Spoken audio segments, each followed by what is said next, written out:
ವೀಕ್ಷಕರೇ ಎಲ್ಲರಿಗೂ ನಮಸ್ಕಾರ. ಎಲ್ಲೋ ಸ್ಟೋರೀಸ್ ನ್ಯೂ ಯೂಟ್ಯೂಬ್ ಚಾನಲ್ನ ಮತ್ತೊಂದು ಹೊಸ ವೀಡಿಯೋಗೆ ತಮ್ಮೆಲ್ಲರಿಗೂ ಸ್ವಾಗತ. ರೇಣುಕಾಸ್ವಾಮಿ ಕೊಲೆ ಪ್ರಕರಣಕ್ಕೆ ಸಂಬಂಧಪಟ್ಟ ಹಾಗೆ ಚಾಲೆಂಜಿಂಗ್ ಸ್ಟಾರ್ ದರ್ಶನ್ ಅವರು ಈ ಸದ್ಯಕ್ಕೆ ಜೈಲಿನಲ್ಲಿದ್ದಾರೆ. ದರ್ಶನ್ ಅವರು ಈ ಹಿಂದೆ ಕೂಡ ಸುಪ್ರೀಂ ಕೋರ್ಟ್ಗೆ ಬೇಲ್ಗಾಗಿ ಅರ್ಜಿ ಸಲ್ಲಿಸಿದ್ರು. ಸುಪ್ರೀಂ ಕೋರ್ಟ್ ಅದನ್ನು ರಿಜೆಕ್ಟ್ ಮಾಡಿಬಿಟ್ಟು ಒಂದು ಆದೇಶವನ್ನು ಕೂಡ ಹೊರಡಿಸಿತ್ತು.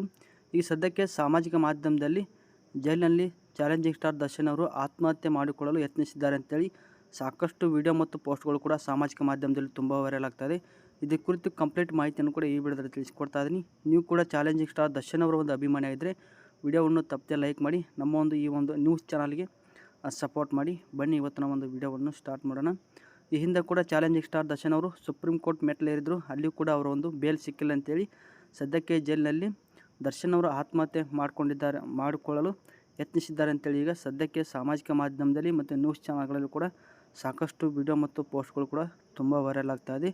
ಜೈಲಿನಲ್ಲಿ ದರ್ಶನ್ ಆತ್ಮಹತ್ಯೆಗೆ ಯತ್ನಿಸಿದ್ದಾರೆ ಎಂಬುದು ಸಾಮಾಜಿಕ ಮಾಧ್ಯಮದಲ್ಲಿ ಸುಳ್ಳು ಮಾಹಿತಿಗಳು ಹರಿದಾಡ್ತಾ ಇದೆ ಅಂತೇಳಿ ಕಾರಾಗೃಹದ ಹಿರಿಯ ಅಧಿಕಾರಿಗಳು ಹಾಗೂ DGP ಅಶೋಕ್ ಕುಮಾರ್ ಅವರು ಸಾಮಾಜಿಕ ಮಾಧ್ಯಮದಲ್ಲಿ ಈ ಒಂದು ಸುದ್ದಿಯನ್ನು ನೋಡಿಬಿಟ್ಟು ಅದು ಸಂಪೂರ್ಣ ಸುಳ್ಳು ಅಂತೇಳಿ ಈಗ ಖಚಿತಪಡಿಸಿದ್ದಾರೆ. ಜೈಲಿನಲ್ಲಿ ಆತ್ಮಹತ್ಯೆ ಮಾಡಿಕೊಳ್ಳಲು ದರ್ಶನ್ ಅವರು ಯಾವುದೇ ರೀತಿಯ ಒಂದು ಪ್ರಯತ್ನವನ್ನು ಮಾಡಿಲ್ಲ, ಇದು ಸಂಪೂರ್ಣ ಸುಳ್ಳು ಅಂತೇಳ್ಬಿಟ್ಟು ಈಗ ಒಂದು ಸ್ಟೇಟ್ಮೆಂಟ್ ಕೂಡ ಕೊಟ್ಟಿದ್ದಾರೆ. ಇಲಾಖೆ ಉನ್ನತ ಅಧಿಕಾರಿಗಳು ಕೂಡ ಇದ್ರ ಕುರಿತು ಕಂಪ್ಲೀಟಾಗಿ ಖಡಕ್ಕಾಗಿ ಕೂಡ ಅವರು ಮಾಹಿತಿಯನ್ನು ನೀಡಿದ್ದಾರೆ.